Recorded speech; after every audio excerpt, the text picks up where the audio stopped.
아이들이 가지고 있는 창의성은 남과 다르게 보는 능력일 텐데요. 이 시기에 가장 중요한 활동 중에 하나가 조금 전에 제가 강조했던 바대로 이런 그림책과 함께하는 독서 활동일 겁니다. 독서 활동은 아이들의 언어적인 자극부터 시작해서 감성적인 자극, 모든 발달에 큰 영향을 미치는 활동일 텐데 그 가운데서도 그림에 중점을 두고 아이들과 재미있는 활동을 시작할 겁니다. 이 그림책이 가지고 있는 두 가지 중요한 요소 가운데서 가장 아이들에게 공감이 가고 호기심과 흥미가 가진 분야가 바로 그림일 텐데요. 그림을 가지고 아이들과 함께 재미있는 활동을 할 것입니다. 그리고 그림과 함께 이야기를 나누고요. 워크북이 함께 나갈 텐데 워크북은 학습지가 아닙니다. 그림책에 있는 중요한 그림들을 가지고 함께 이야기를 선생님들과 나누면서 이 이야기를 나눌 때 아이들이 가지고 있는 여러 가지 자유로운 생각들을 끄집어내는 활동을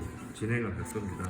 그리고 그림책을 가지고 아이들과 창의적인 활동을 하고 난 후에는 이 그림을 가지고 함께하는 융합 활동, 그림 속에는 과학의 이야기도 있고요, 수학의 이야기도 있고 여러 가지 재미있는 이야기들이 나올 텐데 그림책을 읽고 창의 활동을 한 후에는 영화를 감상해서 영화 속에 숨어 있는 여러 가지 과학의 이야기, 수학의 이야기를 함께 풀어나가는 융합 활동을 함께 진행을 할 겁니다. 그래서 이 문제 상황을 아이들과 함께 지니봇이라고 하는 코딩 활동을 가지고 문제 해결 활동을 할 겁니다. 그래서 지니봇은 아이들에게 흥미를 끄는 가장 중요한 도구가 될 것인데요. 중요한 것은 뭐냐면 그림책에 나와 있는 여러 가지 문제 상황을 가지고 이렇게 이쁘게 생긴 지니봇, 코딩 로봇을 가지고 문제 해결 활동을 할 겁니다. 이렇게 그림책을 가지고 여러 가지 연계 활동을 함께 한 달 동안 하면서 이 아이들의 데이터로부터 어떤 활동을 할 때 가장 재밌어하고 웃으면서 장점을 잘 드러나는지를 저희들이 관찰하게 될 겁니다. 그러니까 어머님들께서도 가정에서 이 책을 가지고 너무 이야기에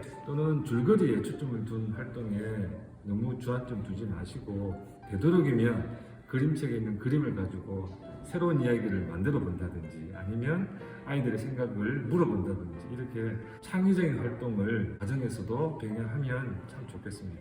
최근에 어머님들께서 이 진단을 아마 하셨을 텐데 이 진단은 앞으로 실제 이러한 교육 활동을 통해 나타나는 특징과 함께 비교 분석을 하게 될 겁니다. 그래서 실제 교육 활동을 통해 나타난 아이들의 모습을 비교해 보면 어디에서 어떻게 공감대가 마련되고 어디서 어떻게 차이가 있다는 것을 알게 되면 아이들 교육을 할 때 어떤 놀이를 추천한다든지 아니면 가정에서 어떤 활동을 권장할 수 있는 그런 이야기들을 아마 할 수 있게 될 겁니다.